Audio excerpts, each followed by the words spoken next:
talking about the Michigan State game. I'm curious. I'm sure you played and win because you played in Nebraska. Uh-huh. When you're going out there and you know that, do you think at any point does it kind of get in your head a little bit? Well, you're asking a defensive player, so I mean that. You hope it gets there. Yeah, I hope it does. Yeah. That would. I remember we had a few of them. I think my junior at K-State at home. I think Oh, it was like yeah. 7-6. It was blowing. I think it was windier than that on Saturday. Did you play in 04 at Iowa State? We did. That's Yeah. one of the windiest Yes. press boxes I've Yeah. ever seen. So obviously throwing the football into it is tough. You got to be able to run the ball into the wind, and you got to handle it. And if a quarterback can spin it the right way, he can usually get through that. But it's hard, man. It's difficult.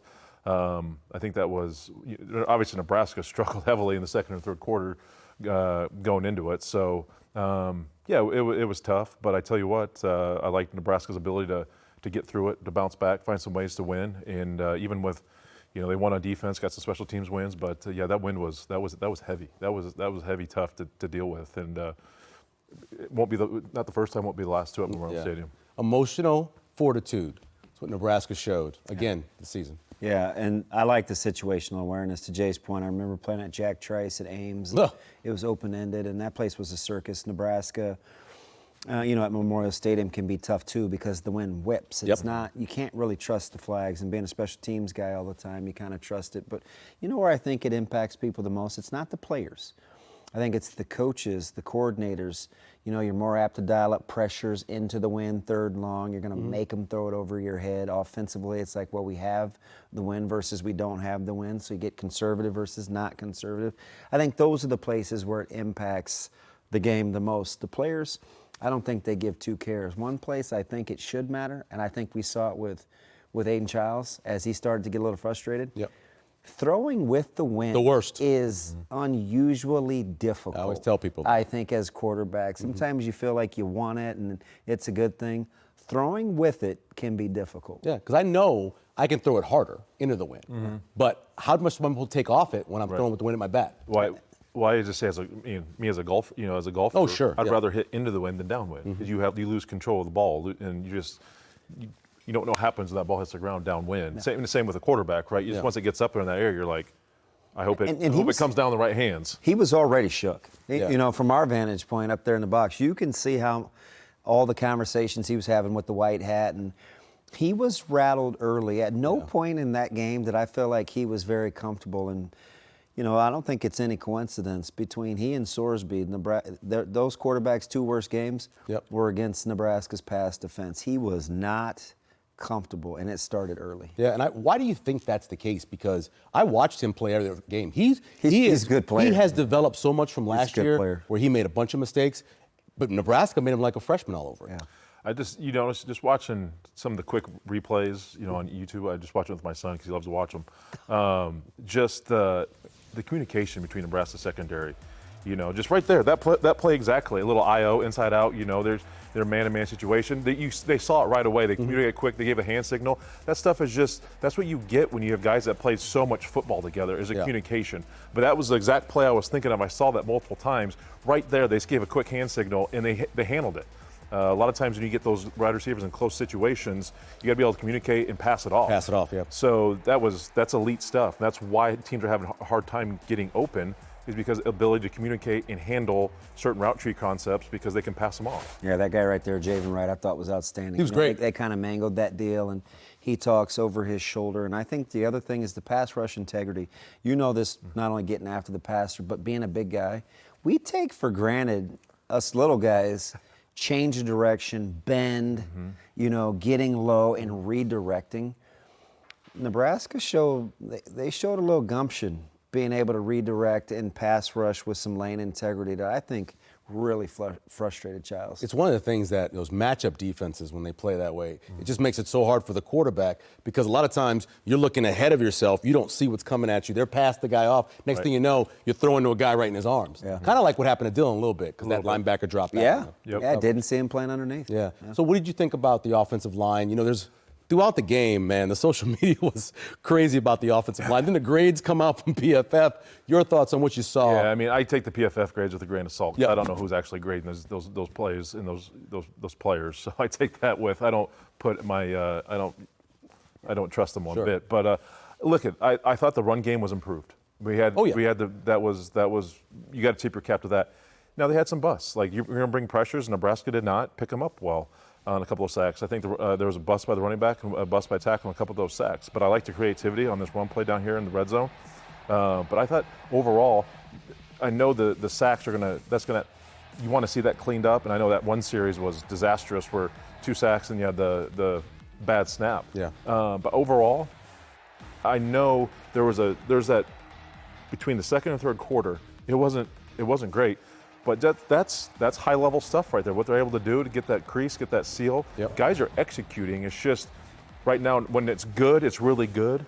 When it's not, it's bad. Yeah. And I think people focus on the bad so much that they think everything is terrible. But it's like no, they do a lot of good things. Yeah. So I think you got to take everything with a little bit of grain of salt. But they executed where they need to execute. They still got some stuff to clean up. It's the 5th game of the season. I understand that, but I'm not too concerned, I think, as a lot of other people are. 5th game of the season, but first time that they had that alignment on the offensive line. Yeah. Right? And listen, hindsight is 20/20. I talked to you guys a ton. You kind of know that's how I wanted to start the season, right? I think you roll with the punches. You play Pritchett at right tackle. You put Gatula at right tackle, Pritchett left and Gatula at right. And I get it. It's a learning curve for him and Pritchett at left. And, this kick step first or this kick step first. It's not as easy as kind of you and I just talking to our left and to our right. So, but having said that, I like Nebraska. I hope they keep an eye on, and maybe they're charting, nudge, nudge, wink, wink, self-scouting, offset backs versus pistol. When that back is directly behind the quarterback versus offset left or right, advantageous running plays. A two-way go for a running back, downhill when you run duo or some of those little gap schemes, much better than just running, I think, zone read without a second running threat in the backfield. That's something I think Nebraska is really starting to settle into. To an offset running back, I think from a defensive standpoint, understanding protections and slides. Oh, yeah. The center always goes away from the offset back. Yeah. So as a defensive lineman, you get tendencies. He's offset to the quarterback's right. Numbers. So to our left, I know that center's coming my way. So if we have a game going on, we have a pressure, it's like, go that way. Because we don't want a 2-man game to a 3-man slide. Yeah. We want to go to the 2-man side. So that kind of tips your cap. It's very, very rare. The only time you ever see the center go towards the back is usually a screen, too. So that gives it away as well. So those are things why the pistol is a little more advantageous, even in the run game, but also not to tip your cap for protection purposes, too. We talked so much about, that bye week and what you did. And we saw both those teams get into their coaching. There was nothing that Michigan State did worse than pass rush and pass coverage, and they got better. Nebraska struggling with the run defense, they got better. That's working on your mistakes or your problems and fixing them. Yeah, I really listen. I'm not a Michigan State fan, but I did like the communication on the back end. I thought for missing, they're missing their nickel, and one of their corners. I don't know if it's addition by subtraction or whatever. I don't assess their talent, but I liked what they were kind of doing on the back end. And it's a copycat league. And I think people see what teams try to do to Nebraska. It's one of two things.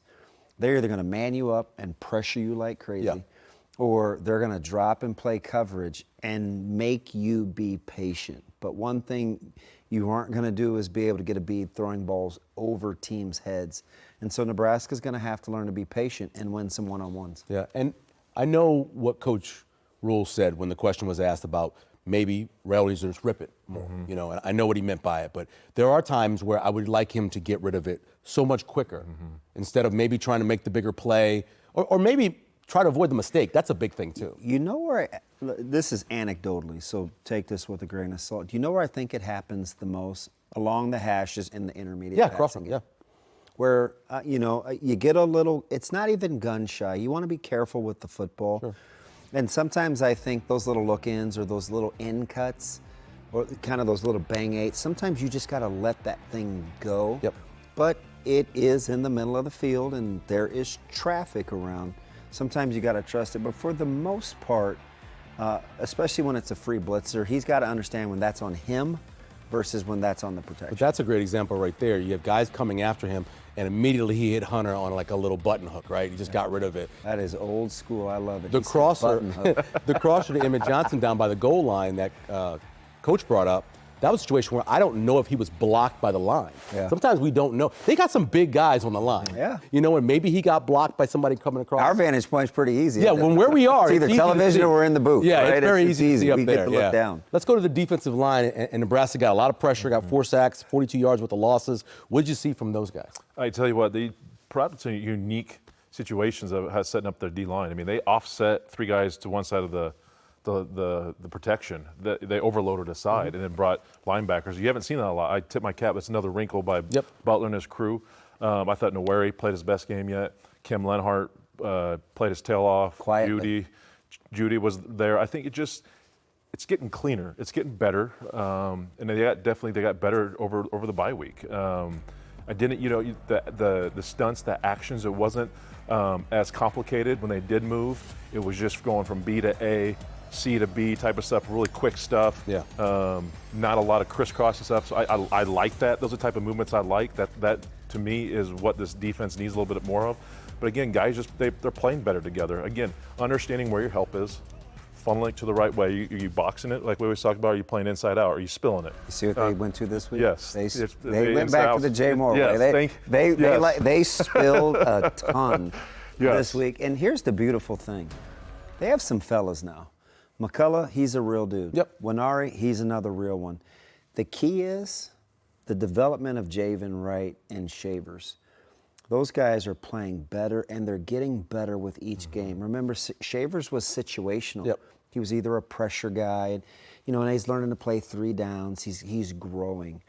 And Buda Wright, with the all-time vengeance game, didn't love the way he played against Michigan. Yeah. He was sensational against Sparty. Yeah, and we didn't talk a lot about him yet, but Dawson Merritt was a guy, I know that Jay Foreman, who was here last week, really wanted to see him play more. Really likes the way he plays. For a young guy, forget the fact that he's not that big or whatever. I love the fact that he knows what's happening. Yeah. You see him adjusting defensive linemen. He's smart. He's in the books. Yeah, he's young, right? So he's gonna be a little boomer busty, right? And you get that. You'll see the great splash plays, and he'll thump, and all of a sudden you'll see a vacated backside B gap where he should be in the honey hole. But you'll live with that as a coach as he continues to grow and develop. He has got a very nice football IQ. Here's something that happened on Saturday. Michigan State came in forcing more missed tackles than almost anybody else in the Big Ten. And for the most part, Nebraska tackled really well. They did. It was, other than a couple of leaky plays, that 3rd and 15 that they got about 14 on the draw play, that one still is bugging me. I hate that as a defensive lineman, you give that up. But no, it was clean. Just from everybody in general. I mean, the corners filled on the outside. Andrew Marshall, Andrew Marshall looked really good. Filled up on the outside very, very well. About the little subtle, I wouldn't say it's subtle.